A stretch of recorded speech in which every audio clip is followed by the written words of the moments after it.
తెలుగు నవలా శ్రోతలకు లక్ష్మి కథల ప్రపంచానికి స్వాగతం. అమృతధార అనే నవలను ధారావాహికంగా వింటున్నాం కదండి. ఈరోజు ఈ వీడియోలో మనం ఎపిసోడ్ 4 వినేద్దామండి. రచించిన వారు ఎద్దరపూడి సులోచనారాయణ గారు, చదివి వినిపించేది పద్మిని. టైము దాదాపు 2 గంటలు కావస్తుంది. మనోజ్ హ్యాండ్లూమ్ హౌస్లో బిల్ చెల్లిస్తున్నాడు. అతను మధ్యలో టైం చూసుకున్నాడు. పర్వాలేదు, ఇంకా గంట టైం ఉంది అనుకున్నాడు. కరుణాకరం లిస్ట్ ప్రకారం అన్న ఐటమ్స్ వచ్చాయో లేదో చూస్తున్నాడు. ఒక్క జత పంచెలు తగ్గిన బామ్మగారు నా ప్రాణం తినేస్తారు అంటూ రాసి తెచ్చుకున్న కాగితం, మనోజ్ కొన్న లిస్టు మళ్ళీ మళ్ళీ సరిచూసుకుంటున్నాడు. ఇంతలో అక్కడికి మేనేజర్ జానకిరామయ్య పరిగెత్తుకొస్తున్నట్టే వచ్చాడు. బాబు, మీరెక్కడున్నారా? గంట నుంచి ఏ షాపులో ఎక్కడ ఉన్నారా? తెలిసిన చోట్లల్లా గాలిస్తున్నాను. ఆయన ముఖం ఆదురతగా అలసటగా ఉంది. ఏమైంది? డబ్బు కౌంటర్లో ఇస్తూ అడిగాడు మనోజ్. శివాకి యాక్సిడెంట్ అయింది. 12 గంటలకి ఫోన్ వచ్చిందండి. నేను వెంటనే పరిగెత్తుకెళ్ళాను. కరుణ నర్సింగ్ హోంలో చేర్పించారు. దెబ్బలు బాగా తగిలాయి. స్కూటర్ మీద వెళ్తుంటే లారీ గుద్దేసిందండి. మీరు ఇవి తీసుకుని ఇంటికి వెళ్ళండి. బిల్స్ కరుణాకరం చేతిలో పెట్టి మనోజ్ చాలా వేగంగా బయటకు వచ్చేశాడు. శివాకి యాక్సిడెంటా? మనోజ్కి ఇది కలో నిజమో అర్థం కావడం లేదు. వాన ఉధృతం తగ్గినా జల్లు ఇంకా బాగా పడుతూనే ఉంది. రోడ్లన్నీ నీళ్లమయంగా ఉన్నాయి. మనోజ్ కారు 10 నిమిషాల్లో కరుణా నర్సింగ్ హోం ముందు ఆగింది. వెనుక జానకిరామయ్య పరిగెత్తుకొస్తున్నాడు. మనోజ్ ఆయన కోసం ఆగలేదు. లిఫ్ట్లో 3వ అంతస్తులోకి వచ్చేశాడు. ఆ నర్సింగ్ హోం అతనికి బాగా తెలిసిందే. డాక్టర్ విష్ణుప్రియ ఎదురొచ్చింది. శివ ఎక్కడా? అడిగాడు మనోజ్. శివ? ఆవిడ నుదురు చిట్లించింది. ఓ, యాక్సిడెంట్ కేసు కదూ, అదుగో అక్కడ, థియేటర్ చూపించి వెళ్ళిపోయింది. మనోజ్ అటు వెళుతుంటే డాక్టర్ ప్రభాకర్ వచ్చాడు. ప్రభాకర్, శివ అడిగాడు మను కమ్ హియర్. ప్రభాకర్ చేపట్టుకుని తీసుకుని వెళ్ళాడు. ఎలా ఉన్నాడు? మనోజ్ అడిగాడు. Head injury. బ్లడ్ కావాలా? నాది వాడిది ఒకటే గ్రూపు. మరేం కావాలి? నువ్విక్కడ ఏం చేస్తున్నావు ప్రభాకర్? శివ దగ్గర ఏ డాక్టర్ అటెండ్ అవుతున్నారు? దెబ్బలు పర్వాలేదా? స్పృహలో ఉన్నాడా లేదా? మనోజ్ వెళ్ళబోతుంటే ప్రభాకర్ ఆపు చేశాడు. ప్లీజ్ నా మాట విను. ముందు వాడిని చూడండి ప్రభాకర్. ఈరోజు సాయంత్రం వాడి పెళ్ళి. My God, what a tragedy. Don't mention that word. వాడు క్షేమంగా ఉంటే పెళ్ళి ఇంకో రోజు అవుతుంది. మనోజ్ వెళ్తూనే ఉన్నాడు. ప్రభాకర్ ఆపరేషన్ థియేటర్ తలుపు తీసే ముందు చెప్పేశాడు. షాక్ ఫీల్ అవ్వకు. శివకి తలకి ఛాతికి బాగా దెబ్బలు తగిలాయి. అంటే కోలుకోవడానికి టైం పడుతుందా? నో, మనోజ్ అనుమానంగా అడిగాడు. కండిషన్ క్రిటికల్గా ఉందా? ప్రభాకర్ తల అడ్డంగా తిప్పాడు. ఇక్కడికి తీసుకుని వచ్చేసరికే ప్రాణం పోయింది. బాడీ బాగా క్రాష్ అయిపోయింది.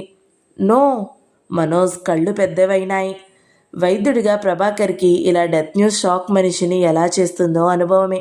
అతను మనోజ్ చే గట్టిగా పట్టుకుని పక్కకును తీసుకుని వెళ్ళి కుర్చీలో బలవంతంగా భుజాల మీద చేతులు వేసి కూర్చోపెట్టాడు. నర్స్, కొంచెం నీళ్లు తీసుకురా అంటూ చెప్పాడు. నర్స్ మంచినీళ్లు తెచ్చింది. ముందు తాగు. మనోజ్ వద్దన్నా బలవంతంగా తాగించాడు. ప్రభాకర్ తగ్గు స్వరంతో అన్నాడు. శివాకి నీకు ఉన్న అనుబంధం నాకు తెలుసు. ఈరోజు వాడు పెళ్ళంటున్నావు.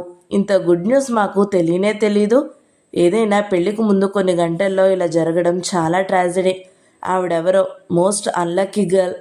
మనోజ్ ఊపిరి పీల్చుకున్నాడు. అతని చెయ్యి కుర్చీ మీద బిగుసుకుంది. పోలీసులు వస్తున్నారు, స్టేట్మెంట్ ఇవ్వాలి. లారీ నెంబరు ఒకతను నోట్ చేసుకున్నాడు. ఇచ్చాడు. కేసు నమోదవుతుంది. వాడిని నేను ప్రాణాలతో వదలను. గుడ్, అలాను. నేను మాత్రం వదులుతానా? ఏమనుకుంటున్నారు వాళ్ళు? ప్రాణాలతో చెలగాట వాడతారా? కమాన్, లే రా. ప్రభాకర్ చేయి పట్టుకుని మనోజ్ని థియేటర్లోకి తీసుకుని వెళ్ళాడు. టేబుల్ మీద నిర్జీవంగా ఒంటి నిండా తల నిండా కట్లతో కూరుకుపోయినట్టే ఉన్నాడు శివ. మనోజ్కి దుఃఖం కంఠంలో నుంచి సుడిగాలిలాగా లేచొస్తుంది. ఒక్క నిమిషం ఒళ్ళు జలధరించింది. తనెక్కడున్నాడో ఏం చేస్తున్నాడో తెలియనట్టు అయోమయంగా అనిపించింది.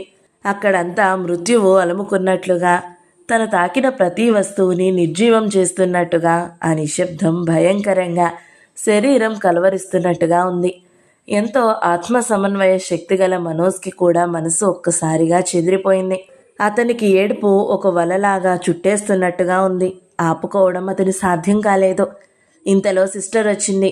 ప్రభాకర్తో, సార్, పోలీస్ ఇన్స్పెక్టర్ వచ్చారు అంది. మను, రా మాట్లాడాలి అన్నాడు ప్రభాకర్. మనోజ్ గుప్పెట్లుగా బిగుసి ఉన్న చేతులు మెల్లగా విడవడినాయి. జరిగిపోయిన దాన్ని మనం సరిచేయలేం, జరగబోయేది చూడాలి అన్నాడు ప్రభాకర్. మనోజ్ గొంతులో దుఃఖం ఉండగా మరి ఉక్కిరి బిక్కిరి చేస్తుంది. అతని ముఖంలోకి రక్తం పొంగి వచ్చింది. శివ వైపు చూసాయి అతని కళ్ళు. నిర్జీవంగా ఉన్న అతని శరీరం తన వైపు, నా ప్రాణం నాకు తెచ్చివ్వమను అని నిస్సహాయంగా అడుగుతున్నట్లుగానే ఉంది. అతనికి మనసు శివ ముఖం మీదకే నిలిచింది. అతని శరీరం మాత్రం అతని ప్రమేయం లేకుండా ప్రభాకర్ తీసుకుని వెళ్తుంటే గది బయటకొచ్చింది. పోలీస్ అధికారి ప్రశ్నలు వేశాడు. మీకెవరి మీదైనా అనుమానం ఉందా? లేదు అన్నాడు మనోజ్. అసలు శివ ఈరోజు ఈ ఊళ్ళో ఉన్నట్టే ఎవరికీ తెలీదు. పోలీస్ అధికారి డాక్టర్ది మనోజ్ది స్టేట్మెంట్ రికార్డు రాసుకున్నాడు. కరుణాకరము వచ్చాడు. ఏమిటి బాబు ఈ ఘోరం అన్నాడు. కరుణాకరం గారు, మీరు కారు తీసుకుని వెళ్ళి బామ్మని తీసుకురండి అన్నాడు మనోజ్. తర్వాత జరిగిందంతా మనోజ్కి కలలోలాగా తన ప్రమేయం లేకుండా జరిగిపోతున్నట్టుగా ఉంది. ఈ వార్త తెలియగానే చాలామంది వచ్చేశారు. రాత్రి 11 గంటలకి బామ్మ వచ్చింది. ఆవిడ శివ మీద పడి ఏడుస్తూ అంటున్న మాటలు మనోజ్కి చాలా చిత్రంగా అనిపించాయి. ఇదేమిట్రా ఈ అన్యాయం? ఇలా దేవుడు నిన్ను ఎత్తుకుపోతాడని అనుకోలేదురా. నేను చెప్పిన మాట విని బాగుపడలేదనే తప్ప నీ మీద నాకు కోపం లేదురా. ఒకసారి కాస్త నాతో మంచిగా మసులుకుంటే నా మనసు ఏమిటో నీకే తెలిసేదిరా. దూరంగా ఉన్న మీ అమ్మను నీలో చూసుకుంటూ బ్రతికానురా. పాపిష్టిదాన్ని, ఎంతసేపు ఇంటి మీదకి ఏ గొడవ తెస్తావో అంటూ భయపడి చచ్చానే గాని ఒక్కరోజు నిన్ను ఆత్మీయంగా దగ్గరుంచుకోలేకపోయాను. మనుకి అన్నం పెడుతుంటే నీకు అన్నం పెట్టలేకపోతున్నానని ఎంతో లోపల ఏడ్చేదానిరా. నువ్వొక్కసారి ప్రేమగా అమ్మమ్మ అని పిలిస్తే విని తప్పించిపోయేదాన్ని. అది జరగనే లేదు. నా కోపమంతా నీ మీద చూపించేదాన్ని, అంతేగాని నీ మీద నాకు ద్వేషం లేదురా నాయనా. ఈ పాపిష్టి లోకం ఎక్కడ నిన్ను అడ్డం పెట్టుకుని నా మీద దౌర్జన్యం చేస్తుందోనని నిన్ను దూరంగా పెట్టానురా, అంతేగాని ఇంకేం కాదు. ఇది నీకు చెప్పాలని ఎన్నిసార్లు అనుకున్నానో. నీకు తెలియజెప్పే రోజు ఎప్పుడైనా ఆ రోజు రాకపోతుందా అనుకున్నానే కానీ దేవుడు ఇలా నిన్ను ఎత్తుకుపోతాడని అనుకోలేదు. శివ, నా తండ్రి, మీ అమ్మ కాదురా, నువ్వు నన్ను ఎక్కువ బాధ పెడుతున్నావు. అన్నీ ఉండి రాజభోగంగా పెరగాల్సిన వాడివి అలా బైరాగిలా తిరుగుతుంటే మనసు ఎంత కృంగిపోయేది నీకు తెలియదురా శివ. నాన్న, ఒక్కసారి అమ్మమ్మ అని పిలవరా బాబు. పిలవరా నాయనా. మనోజ్కి శివ మనసు, బామ్మ అంతర్యంలో అట్టడుగున దాగి ఉన్న ఈ శోకకీర్తి రెండు మతిపోయినట్టే చేస్తున్నాయి. శివ లేడు అన్న సత్యం అతను ఇంకా నమ్మలేకపోతున్నాడు. లక్షణంగా పెళ్లి చేసి రైలెక్కిద్దామని అనుకున్న తాను వాడిని కట్టెల మీద పడుకోబెట్టి చితికి నిప్పు పెట్టాల్సి వచ్చింది. శివ పోయి అప్పుడే 48 గంటలు దాటిపోయాయి. బామ్మ ఇంకా లోపల గదిలో ఏడుస్తుంది. బంధువులు వచ్చిన వాళ్ళు ఎంతగానో సముదాయిస్తున్నారు. మను పడక గదిలో మంచం మీద కూర్చున్నాడు. ప్రభాకర్ అప్పుడే వచ్చాడు. మను, లాభం లేదు, నువ్వు రెస్ట్ తీసుకోవాలి. నీ మైండ్కి బలవంతంగానైనా సరే విశ్రాంతి ఇవ్వాలి. మైల్డ్ సెడటిక్ ఇంజెక్షన్ ఇస్తున్నాను, జస్ట్ ఇంజెక్షన్ చేస్తున్నాను. ఇంతలో మాణిక్యం వచ్చాడు. అబ్బాయి గారు, మీకోసం ఎవరో వచ్చారండి. ప్రభాకర్ కసిరాడు. వెళ్ళవతలకి, నో విజిటర్స్. మనోజ్ ఇప్పుడిక ఎవరినీ కలవడు. నేను చెప్పానని చెప్పు. ఎవరొచ్చినా సరే ఇంటి తలుపులు కూడా తెరవకు. గుమ్మం బయట నుంచే పంపించేశాయి, తెలిసిందా? మీ అబ్బాయి గారికి రెస్ట్ కావాలి. ప్రభాకర్ ఎంత గట్టిగా చెప్పాడంటే మాణిక్యం పిల్లిలా తలూపి, అలాగేనండి, మీరు చెప్పారుగా, అలాగే చేస్తానండి అంటూ వెళ్ళిపోయాడు. మనోజ్ మంచం మీద పడుకున్నాడు. ప్రభాకర్ మంచం మీద కూర్చుని మనోజ్ చేయి తీసుకుని ధైర్యం చెబుతున్నట్టుగా, మనో, నీకు చెప్పేపాటి వాడిని కాను. ఈ లైఫ్ నీకు తెలియందేం కాదు. మన చేతిలో ఏం లేదు. Just relax. నేను ఉదయం వస్తాను. కనీసం 4-5 రోజులైనా నువ్వు రెస్ట్ తీసుకోవాలి. ముందు బామ్మని ఓదార్చడం అనే పెద్ద పని ఉంది నీకు. నేను వస్తాను. మనోజ్ తలూపాడు. ప్రభాకర్ వెళ్ళిపోయాడు. 10 నిమిషాలు గడిచాయి. మనోజ్కి శరీరం అంతా క్రమంగా రిలాక్స్ అవుతున్న భావన కలుగుతుంది. ఘనీభవించిపోతున్నట్టుగా శరీరంలో రక్త ప్రసరణ మామూలుగా అవుతున్నట్టుగా అనుభవం. బాధ ఉన్నమాట నిజమే, కానీ ఆ బాధని జయిస్తున్న ఏదో అనిర్వచనీయమైన హాయి. ప్రభాకర్ దగ్గరగా వేసి వెళ్ళిన తలుపు చప్పుడయ్యింది. మనోజ్ దిండు మీద నుంచి తల తిప్పి చూశాడు. మాణిక్యం లోపలికొచ్చాడు. నేను పంపించేశానండి. గుమ్మం లోపల అడుగు పెట్టడానికి వీల్లేదు. మా అబ్బాయి గారికి ఒంట్లో బాగాలేదు, ఎవరినీ కలవరు అని పంపేశానండి అన్నాడు. వాడి చేతిలో ఒక చిన్న బ్రీఫ్ కేస్ ఉంది. అది తెచ్చి అక్కడ పెట్టాడు. ఏమిటా పెట్టే? మనోజ్ అడిగాడు. ఇదా అండి, ఇందాక డాక్టర్ గారు మీకు ఇంజెక్షన్ ఇస్తున్నప్పుడు వచ్చారని చెప్పానే, ఇచ్చారండి ఈ పెట్టే. ఎవరు వాళ్ళు? ఎవరో ఆడమనిషి అండి. మిమ్మల్ని చూడాలని వచ్చింది. డాక్టర్ గారు కేకలేశారుగా, చెప్పాను. అసలు అమ్మ డాక్టర్ గారి మాటలు వింది. ఆ పెట్టి ఇచ్చి మీకు ఇమ్మంది. చెప్పేదేం లేదు అని వెళ్ళిపోయిందండి. ఇంతలో మేనేజర్ బావుమరిది మిమ్మల్ని చూడ్డానికి వచ్చారండి. వాళ్ళు ఒక పట్టాన పోలేరు. వాళ్ళు పంపేసరికి నా తల ప్రాణం తోక్కొచ్చిందంటే నమ్మండి. ఆడమనిషా? ఎవరు? అడిగాడు. ఆ పెట్టె ఇలా పట్టుకురా, ఏముంది అందులో అన్నాడు మనోజ్.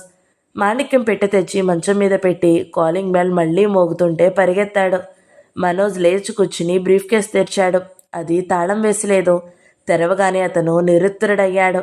దానిలో మిలమిలలాడుతూ చంద్రహారం, రవ్వల నెక్లెస్, వడ్డాణం, కాసుల పేరు, చెవుల కమ్మలు, గాజుల జతలు ఉన్నాయి. ఇవి రాదత్తయ్య నగలు. అందులో చిన్న ఉత్తరం ఉంది. అది తీసి చూస్తే అందులో ఇలా ఉంది. మనోజ్ గారికి శివ వాళ్ళమ్మ నగలు నాకు ఇచ్చాడు. నాకు తెలిసినంత వరకు ఇది ఒక చిన్న వస్తువు కూడా బయటికి తీయలేదు ఇందులో నుంచి. పెట్టే శివ తెచ్చినది తెచ్చినట్లుగా అప్పగిస్తున్నాను. నేను ఈ 7 గంటల ట్రైన్కి వెళ్ళిపోతున్నాను.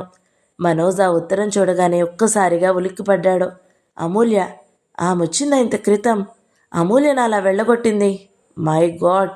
అతనికి చెమటలు అలుముకోసాగాయి. శివ పోయిన తర్వాత తను మేనేజర్ మురళికి అమూల్యకి ఈ సంగతి చెప్పమని కబురు చేశాడు.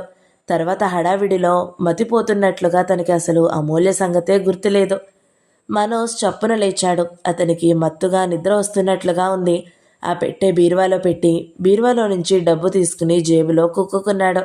అతను బట్టలు కూడా మార్చుకోలేదు. పైజామా లాల్చీతోనే కారు తాళాలు తీసుకుని బయటకొచ్చాడు. బామ్మగారికి జావ తీసుకుని వెళ్తున్న మాణిక్యం మనోజ్ను చూసి తెల్లబోయి చూశాడు. అబ్బాయి గారు, ఎక్కడికండి? డాక్టర్ గారు మిమ్మల్ని కదలనియొద్దు అన్నారు కదండి అంటూ వెనకొచ్చాడు. ఓ, మనోజ్ కళ్ళెర్ర చేసి చూశాడు. మాణిక్యాన్ని తోసేసి బయటకొచ్చేశాడు. మాణిక్యం పిలుస్తున్నా వినిపించుకోలేదు. గ్యారేజ్లో కారు తీసుకుని బయటకొచ్చేశాడు. కారు నాంపల్లి స్టేషన్కి వచ్చింది. మనోజ్కి నిద్ర మత్తుగా అనిపిస్తుంది. స్టేషన్ లోపలికి వచ్చాడు. అప్పటికి అరగంట క్రితమే బెంగళూరు ఎక్స్ప్రెస్ వెళ్ళిపోయిందని చెప్పారు. అతను టైం చూసుకున్నాడు. ఓహో, లాభం లేదు. కారులో వెళ్ళినా అందుకోవడం కష్టం. అతను అక్కడ సిమెంట్ బెంచి మీదే కూలబడ్డాడు. అమూల్య వెళ్ళిపోయింది. శివాని పెళ్లి చేసుకుని నవవధువుగా రాజకుమారిలా వెళ్లాల్సిన అమూల్య దిక్కులేని దానిలాగా ఒంటరిగా వెళ్ళిపోయింది. శివ ఆత్మ తనని క్షమిస్తుందా? అమూల్య అంటే శివకి ఎంత ప్రాణం! చిచ్చి, తనేం చేశాడు? అమూల్యని ఒంటరిగా వదిలేశాడు. అమూల్య తన ఇంటికి వస్తే చూడను అని నౌకరు చేత గెంటించాడు. శివ, నాకు తెలుసు నువ్వు నన్ను క్షమించవు. నా వల్ల ఘోరమైన పొరపాటు జరిగింది. కానీ దీనికి కారణం నువ్వే. నాకు మతిపోయేలా షాక్ ఇచ్చి వెళ్ళిపోయావు. నా వల్ల అపరాధమే జరిగింది. మనోజ్ మోకాల మీద చేయి వేసి వెళ్ళడానికి లేవబోయాడు. అతని వల్ల కాలేదు. విపరీతమైన నిద్ర అతన్ని అచేతనుడిని చేసేస్తుంది. కూర్చుండిపోయి తల సిమెంట్ బెంచి మీద వెనక్కి ఆనించాడు. కొద్దిసేపటికి ప్రభాకర్ పిలుస్తున్నాడు. మను, ఎక్కడున్నావా? ఇంటికి వెళ్దాంలే. నిద్ర వస్తుంది. ఇంటికి వెళ్దాంరా. ప్రభాకర్ బలంగా లేపి నడిపిస్తున్నాడు. కారులో కూర్చున్నట్టు లీలగా జ్ఞాపకం. మళ్ళీ వెంటనే నిద్ర ఆవరించింది. 4 రోజుల అనంతరం మనోజ్ పడక గదిలో మంచం మీద దిళ్ళని ఆనుకుని పడుకుని రవీంద్రుని గీతాంజలి తిరిగేస్తున్నాడు. ఇదివరకు ఇది చాలాసార్లు చదివాడు. కానీ ఇప్పుడు ఇవే మాటలు, ఇవే వాక్యాలు కొంగొత్త అర్థాలని స్ఫురింపజేస్తున్నాయి. మనోజ్ గడ్డం కొద్దిగా మాసి ఉంది. అతని కళ్ళల్లో సదా కనిపించే చురుకుదనం, పని పట్ల ఆసక్తి ఏమైనాయో. ఆ చూపుల్లో స్తబ్దత, ఏదో పోగొట్టుకున్న శూన్యత. ఇంతలో మాణిక్యం గదిలోకి వచ్చాడు. బాబు, లాయర్ గారు వచ్చారు అన్నాడు. కూర్చోమను, వస్తున్నాను. క్షమించాలి మనోజ్, నీతో ఒక ముఖ్యమైన విషయం అత్యంత అవసరంగా అర్జెంటుగా మాట్లాడాలి. మనం బయట హాల్లో కాకుండా ఇక్కడే మాట్లాడుకుంటే బాగుంటుందేమోనని ఇక్కడికే వచ్చాను అంటూ ఆయన లోపలికొచ్చాడు. ఆయన చేతిలో బ్యాగ్ ఉంది. పర్వాలేదు రండి. మనోజ్ లేచొచ్చి కుర్చీలో కూర్చుంటూ లాయర్ గారికి కాఫీ తీసుకురా అన్నాడు మాణిక్యాన్ని. మాణిక్యం అక్కడి నుంచి వెళ్ళిపోయాడు. దయానిధి మనోజ్ ఎదురుగా ఉన్న కుర్చీలో కూర్చుంటూ ఏమిటది, నువ్వు చాలా చిక్కిపోయావు అన్నారు. ఇది ఈ మధ్య తనని చూసి అందరూ చేస్తున్న కామెంటే. ప్రభాకర్ నిన్ననే హెచ్చరించాడు, మనో వెయిట్ లాస్ ఉంది, జాగ్రత్త సుమా. తను నవ్వేశాడు. ఏం పర్వాలేదు, ఈ శరీరంలో ఇంకా చాలా శక్తి ఉంది. శివ హఠాత్తుగా పోవడం, తన చేతుల మీదుగా కర్మకాండలు చేయడం అంతా యాంత్రికంగా జరిగిపోయినా మనోజ్ మనసు ఇంకా శివ గురించి, చావు గురించి నమ్మలేకపోతుంది. శివ ఏదో ఊరు వెళ్ళినట్టుగా, హఠాత్తుగా ఏదో ఒక రోజు తన కోసం టెలిగ్రామ్ వస్తుందన్నట్టుగా తనకు తెలియకుండా మనసు ఎదురు చూస్తుంది. శివ పోయి అప్పుడే నెల దాటింది కదూ అన్నాడు దయానిధి. ఆ చప్పున చూపులు కిటికీ వైపు మలుచుకున్నాడు మను. అతని ఎర్రబడ్డ కళ్ళల్లో అతి ప్రియమైన వ్యక్తిని పోగొట్టుకున్న విషాదం సంధ్యాకాంతిలో ఆవరించుకుంది. గుండెల్లో నుంచి ఎగిసి వస్తున్న బాధాతరంగాన్ని నిగ్రహించుకుంటున్నట్లుగా గొంతులో గుటక మింగిన కదలిక. లాయర్ దయానిధి ఇది గమనిస్తూనే ఉన్నాడు. కానీ మిగతా అందరిలా దయానిధి అతన్ని అనునయించలేదు, ఏమీ చెప్పలేదు, సానుభూతి చేపించలేదు. నువ్వు శివ గురించి బాధపడక్కర్లేదు, అతనికి అసలు అర్హతే లేదు. తను వెంట తెచ్చిన బ్యాగు మనోజ్కి ఎదురుగా టీపాయ్ మీద పెట్టి తెరుస్తూ ఆక్రోశం నిండిన కంఠంతో ఈ శివ పోతూ పోతూ నీ మెడకి ఒక ఉచ్చు బిగించి వెళ్ళాడు అన్నాడు. మనోజ్ ఆయన అన్న తీరుకి తల తిప్పిటి చూశాడు. దయానిధి కాగితం తీసి మనోజ్ చేతికి అందించాడు. మనోజ్ అందుకోలేదు. ఏమిటిది? నిరాసక్తిగా అడిగాడు. అతని మనసు ఈ వ్యవహారాలు చూసే స్థితికి ఇంకా రావడం లేదు.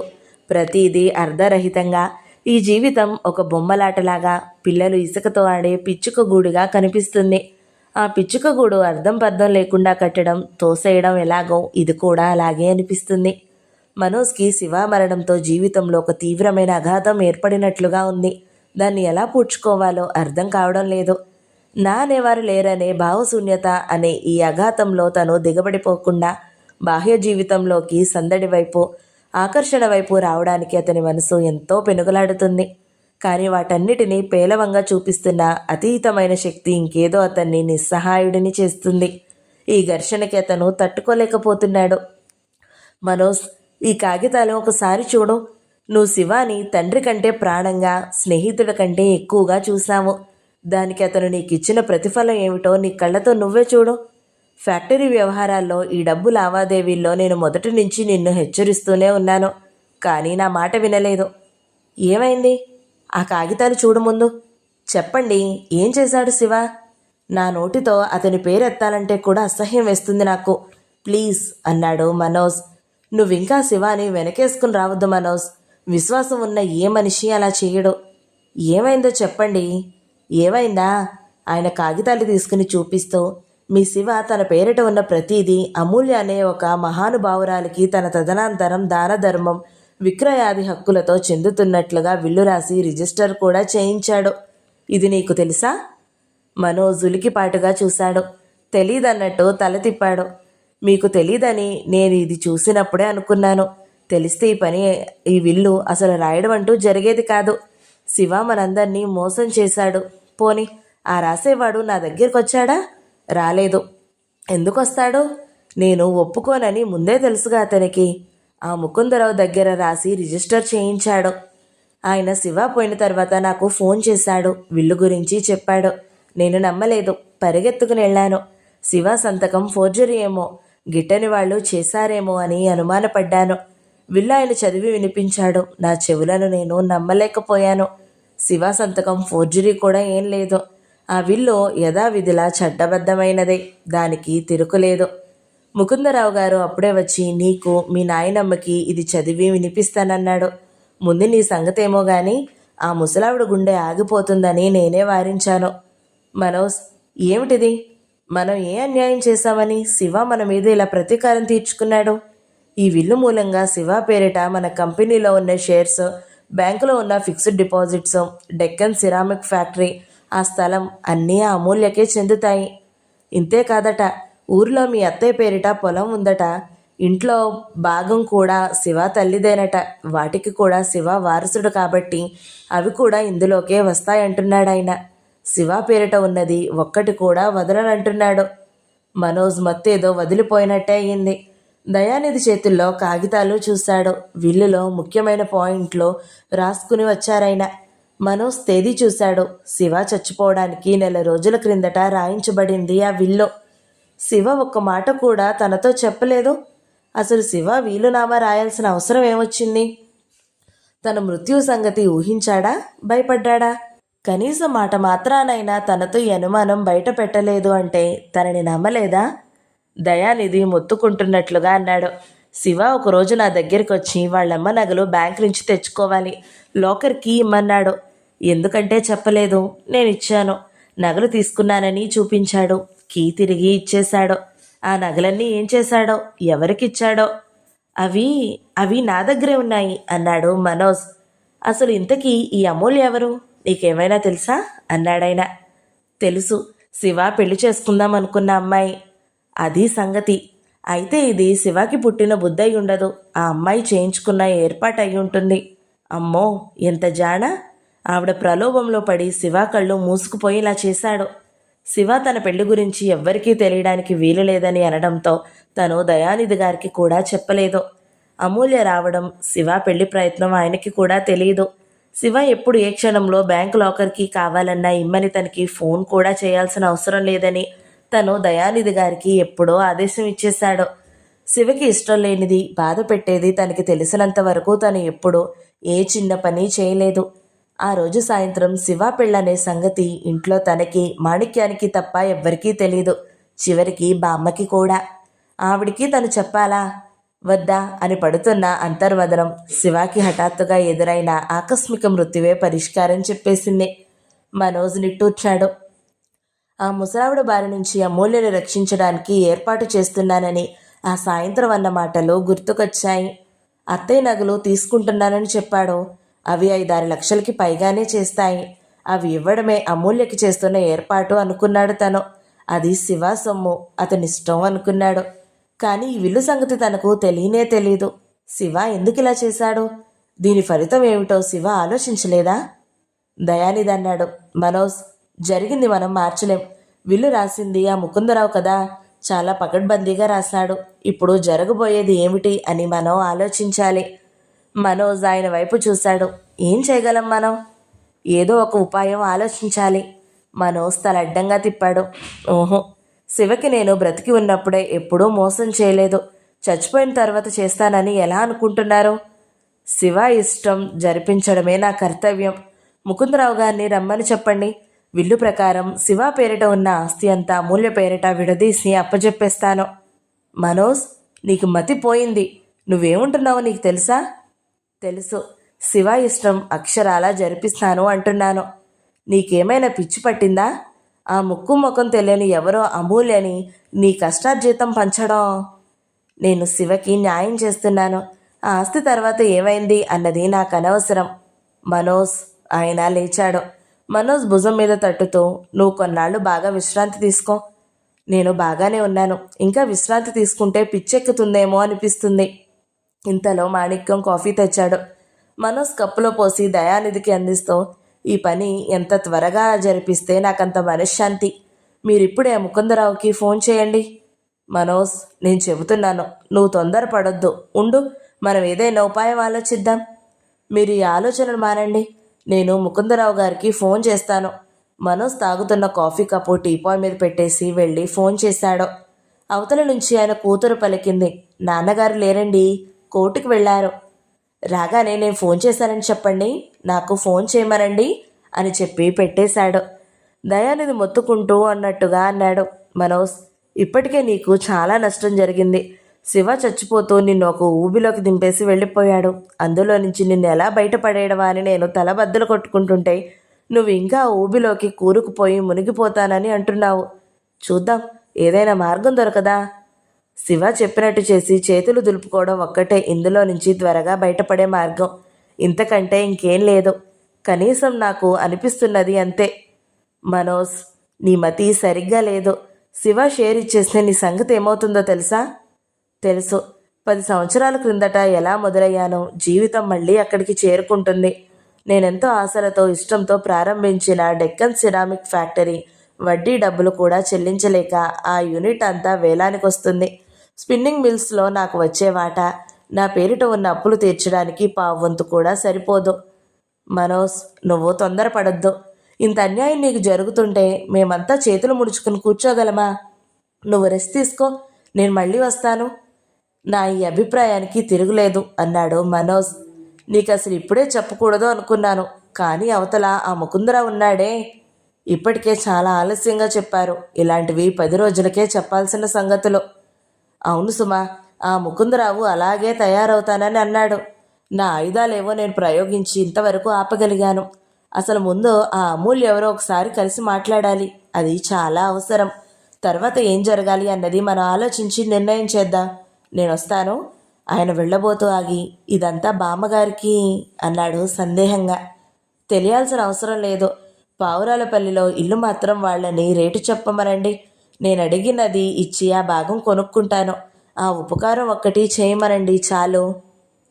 భగవంతుడా, నేను ఎన్నో విపరీతాలు చూశాను, కానీ ఇలాంటిది చూడలేదు. వస్తాను మనోజ్ అంటూ ఆయన వెళ్ళిపోయాడు. మనోజ్ కుర్చీలో వెనక్కి ఆనుకుని కూర్చున్నాడు.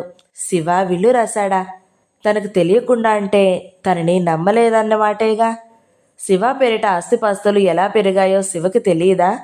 చిన్న మాట తనకి చెప్పి ఉంటే ఇలా అందరి ముందు తను తలెత్తలేనట్లుగా అవమానం తప్పించేవాడేగా. ఈ కాస్త సహాయం చేయలేకపోయాడా? ఎందుకింత శిక్ష విధించాడో? బామ్మ శివ కంటే తనని బాగా చూస్తుందనే కక్ష మనసులో ఉండి శివకి జరిగిన అన్యాయం సరిదిద్దాలని తను ఎన్ని విధాలుగా ప్రయత్నించాడు. కానీ జరిగిందేమిటి? పెద్దలు చేసిన తప్పులు పిల్లలని వెంటాడతాయంటారు. ఇదే కాబోలు. బామ్మ శివ తండ్రి పట్ల జరిపిన అన్యాయానికి తను మూల్యంగా చెల్లిస్తున్నాడు. మనోజ్ భుజాలు కుదించాడు. మంచిదే, శివకి ఏది ఇష్టమో అదే జరుగుతుంది. ఆ రోజు స్టేషన్ నుంచి ప్రభాకర్ తీసుకొచ్చిన తర్వాత మనోజ్ కొన్ని రోజుల పాటు బాగా జ్వరం పడ్డాడు.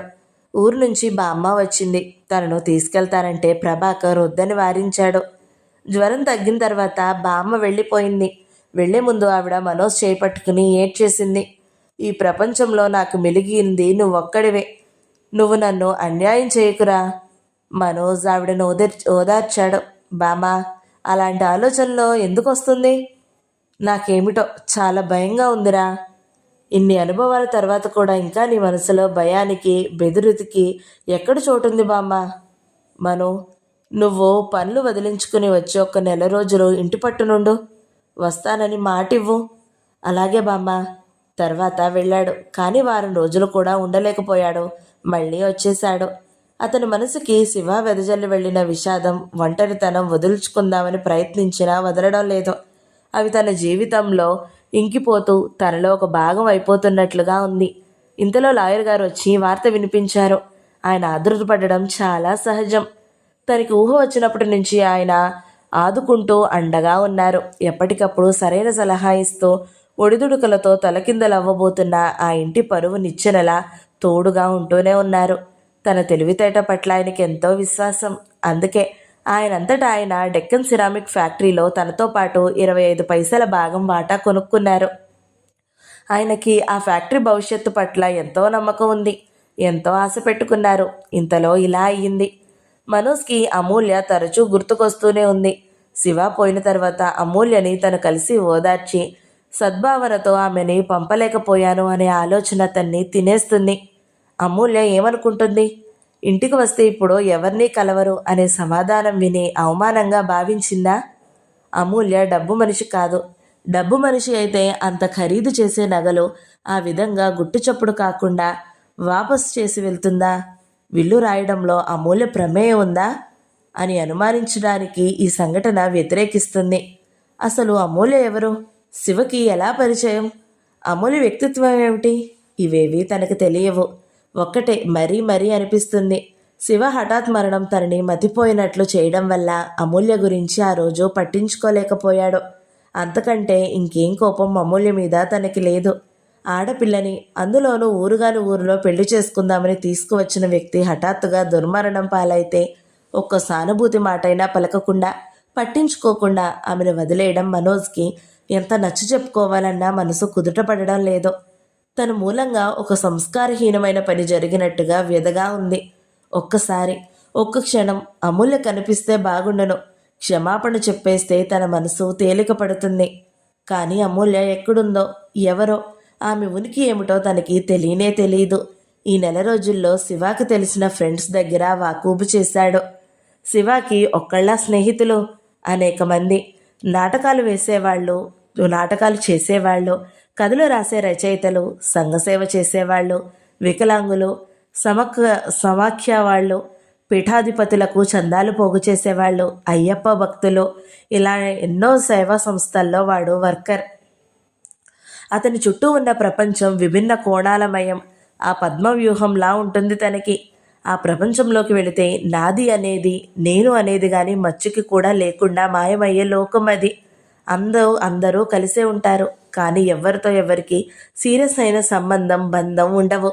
శివ ఒక నాటకం చూసి ఎంత బాగా ఆనందించగలడో, ఒక శవాన్ని కూడా అంతా తన స్వకార్యం అన్నంతగా, తన ధర్మం నెరవేరుస్తున్నట్లుగా ఎప్పుడూ అదే మాట. నాది అనే స్వార్థం వదిలేసుకుంటే ఈ ప్రపంచంలో అంతా మనవాళ్లే. శివాని చూస్తుంటే అందరినీ తన వారిని చేసుకోవాలని తపన కనిపిస్తుంది. శివ ఫ్రెండ్స్ దగ్గర తన వాకూబు చేశాడు. అమూల్య గురించి ఎప్పుడో చెప్పలేకపోతున్నారు ఎవ్వరోనూ. శివాకి తెలిసిన మధు అనే అతను నమ్మకంగా చెప్పాడు. ఆ అమ్మాయి నాకు బాగా తెలుసండి. శివ బాగా క్లోజ్గా తిరిగేవాడు. అమ్మాయికి కూడా తనంటే చాలా ఇష్టం. కానీ మీరు పేరు పొరపాటుగా అంటున్నారు. ఆ అమ్మాయి పేరు అమూల్య కాదు, అమల. ఇద్దరు వెళ్ళి చూశారు. ఆ అమ్మాయి అమూల్య కాదు, ఎవరో అమల. మనోజ్కి శివ కనీసం అమూల్య పేరులో తనని మోసం చేయనందుకు సంతోషం కలిగింది. మనోజ్కి ఒకసారి పోనీ పేపర్లో వేయిద్దామా అనిపించింది. కానీ అది ఎంత తెలివి తక్కువ, మతిమారిన ఆలోచన అర్థమైంది. అమూల్య ఒక్కసారి కనిపిస్తే, శివ ఎంతో సన్నిహితుడని మురిపంగా చెప్పుకున్న అతను అమూల్య మీద ఎలాంటి తక్కువ భావం లేదని చెప్పగలిగితే చాలు. ఒక్కటే జీవితంలో ఎప్పుడైనా అసలు అవకాశం వస్తుందా తనకి? దయానిధి వెళ్ళి చాలాసేపు అయింది. మాణిక్యం వచ్చి కప్పులు తీసుకెళ్తూ, బాబు స్నానం చేస్తారా అని అడిగాడు. మనోజ్ తల ఊపాడు. మాణిక్యం బాత్రూంలోకి వెళ్ళి స్నానానికి నీళ్లు సిద్ధం చేసి వచ్చాడు. మనోజ్ లేచి వెళ్ళి బీరువా తెరిచాడు. అందులో నుంచి బట్టలు తీసుకుంటుంటే ప్యాకెట్ ఒకటి జారి అతని కాళ్ళ దగ్గర పడింది. మనోజ్ తీసి చూశాడు. క్షణంలో సగం సేపు అతని వేళ్లు కంపించినట్లుగా అయ్యింది. అది ఆ రోజు అమూల్య కోసం కొన్న పెళ్లి చీర.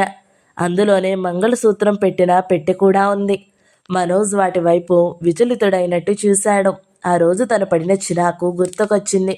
వాటిని చూస్తుంటే హఠాత్తుగా శివ అన్న మాటలు గుర్తొచ్చాయి. నేనెక్కడికి వెళ్ళను మనో. వెళ్ళబోతున్న శివ వెనక్కి తిరిగి వచ్చి తన ఛాతీ మీద చెయ్యానించి నవ్వు ముఖంతో, ఇక్కడే శాశ్వతంగా నిన్ను ఎప్పుడూ అలజడి పెడుతూ అశాంతి పాలు చేస్తూ ఉంటాను, సరేనా? మనోజ్ గొంతులో మళ్ళీ విషాదం కెరటంలా ఉవ్వెత్తునొచ్చింది. అతని నిట్టూర్పుని ఆపుకోలేకపోయాడు. ప్యాకెట్ని భద్రంగా అల్మారా లోపలి భాగంలో దాచాడు. తను అనుకున్నదేమిటి, జరుగుతున్నదేమిటి? శివాకి పెళ్ళైతే వాడి జీవితం ఒక దారికి వస్తుందని ఆశించాడు. అది జరగలేదు. శివ జీవితం ఇలా అర్ధాంతరంగా ముగుస్తుందని తన కలలో కూడా అనుకోలేదు. తన జీవితం వాడి మరణం వల్ల అనుకోకుండా అనేక సమస్యలమయం అవుతుంది.